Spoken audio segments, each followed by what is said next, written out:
तपाईहरु हेर्न सक्नुहुन्छ मेरो साङ्गेन छोरा चाहिँ मै पारिरहेको अवस्था, आमा छोरी उता झगडा पर्दै गरेको अवस्था,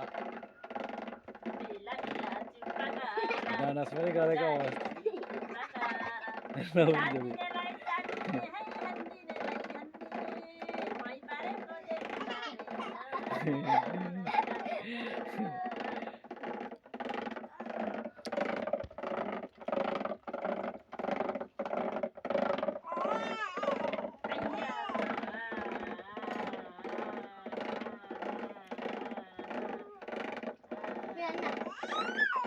गर्मीमा चाहिँ यो मै चाहिँ खाँदाखेरि धेरै राम्रो हुने भएको कारणले गर्दाखेरि मै पार्दै मेरो छोरा मेरो छोरी चाहिँ गफ गर्दै हप्काउँदै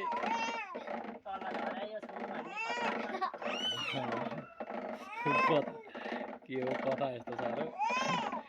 हाम्रो मुढामा बसेर मै पारिरहेको अवस्था हो आजी।